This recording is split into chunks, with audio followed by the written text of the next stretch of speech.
अस्सलाम वालेकुम, मैं यास्मीन। आज हमारी 15 क्लास है। तो सबसे पहले मैंने अपना स्केच बना लिया अपनी स्केच बुक पे। जैसे कि मैंने आपको अपनी लास्ट वीडियो में बताया था कि हम अब इंजेक्शन पेन और इंजेक्शन लिक्विड से काम करेंगे।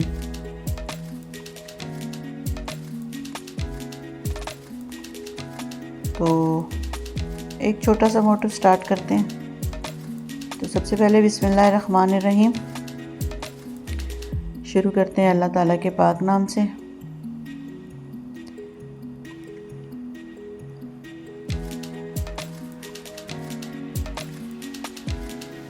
ये मैं साइड पे कलाई के एक छोटा सा फ्लावर स्टार्ट किया है स्क्रोलिंग के साथ।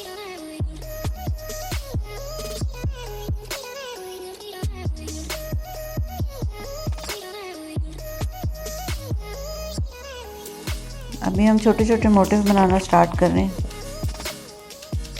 अब आप जब इंजेक्शन नीडल यूज़ करेंगे तो आपको लगेगा कि भाई ये ज़्यादा आसान है।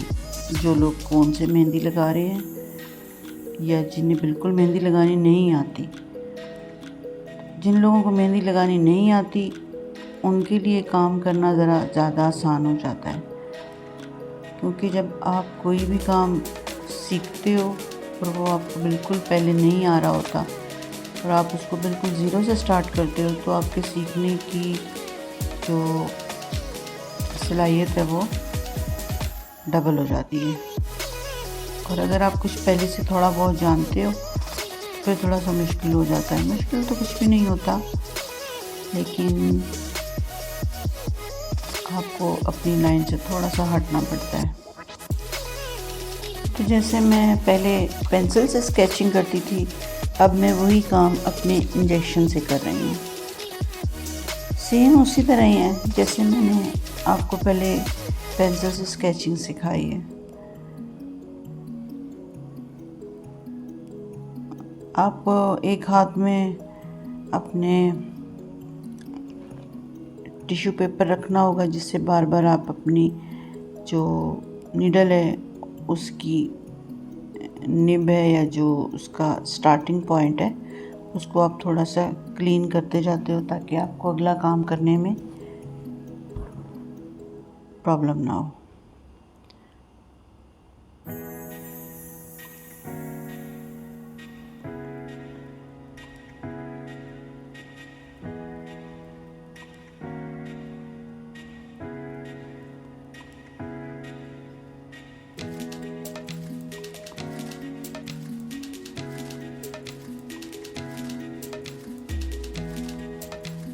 इंजेक्शन पेन से मेहंदी लगाते हुए बस एक फ़्लो होता है जिसमें आप काम करते हो।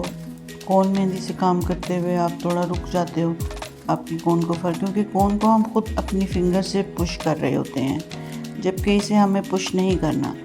इसमें से लिक्विड बस खुद ही, जैसे नीडल में आप इंक पोर करते हैं या इंक फिल करते हैं तो वो खुद से ही निकल रही होती है, इसी तरह इसमें भी यही होता है कि आपकी जो मेहंदी है वो इसमें से खुद ही निकल रही होती है। आपको जस्ट उसको मूव करना है। तो ये बिल्कुल आसान है, कोई इसमें ऐसा मुश्किल नहीं है। बस आपको अच्छी सी स्केचिंग आनी चाहिए।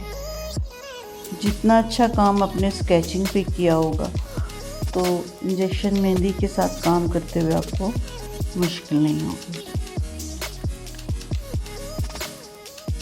तो मैंने ये स्टार्ट किया था कलाई की तरफ से। कलाई के बाद में अब आगे ये बहुत छोटा सा सिंपल सी बेल है, छोटा सा डिज़ाइन है। स्टार्ट में हम छोटे डिज़ाइन करते हैं, फिर बाद में आगे जाते जाते हम थोड़े से बड़े डिज़ाइन सीखेंगे।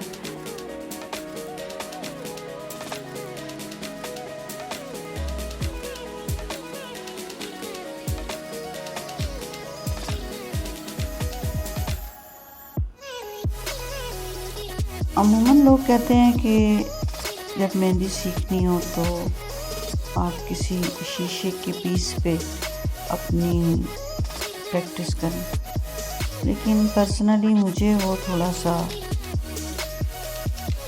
मुश्किल लगता था। मुश्किल इस तरह लगता था कि उसके ऊपर आपकी मेहंदी स्प्रेड हो जाती है, जबकि आप अगर हाथ पर मेहंदी लगाना सीखते हैं तो वहाँ मेहंदी स्प्रेड नहीं होती।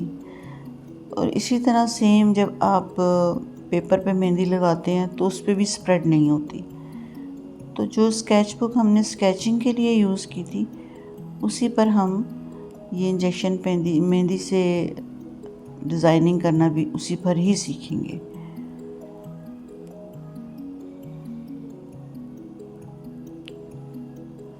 इवन कि जब मैं कोन मेहंदी से काम सीख रही थी, बहुत स्टार्ट की बात है ये, तो मैं जो ये पीपल होता है, पीपल का पत्ता, वो थोड़ा सा बड़ा होता था, तो मैं पीपल के पत्ते बहुत सारे इकट्ठे करके और उन पर कोन मेहंदी से प्रैक्टिस करती थी।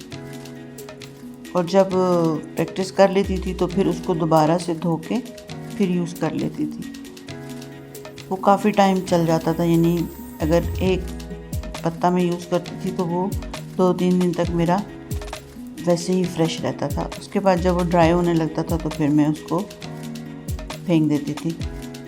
तो ये आपके अपने माइंड में खुद ही तरीके आते हैं कि ये कैसे करना है, ये कैसे करना है।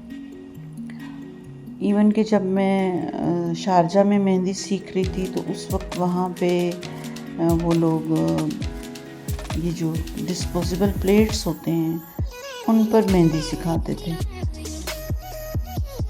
तो इस तरह हर एक का अपना अपना डिफरेंट मेथड होता है सीखने का, प्रैक्टिस करने का। और कुछ भी ऐसा हार्ड फास्ट रूल नहीं है कि आपने एक ही चीज़ को वैसे ही किया है तो सब वैसे ही करें। सबके अपने माइंड में खुद की क्रिएटिव चीज़ें आती रहती हैं कि ये ऐसे किया जाए या वैसे किया जाए, तो अपने माइंड को यूज़ करें। तो उम्मीद करती हूँ आपको आज की क्लास पसंद आई होगी। तो अगर आपको आज की क्लास पसंद आई है तो इसे लाइक करें, शेयर करें और मेरे चैनल को सब्सक्राइब करें। मिलते हैं नेक्स्ट वीडियो में, तब तक के लिए अल्लाह हाफिज़।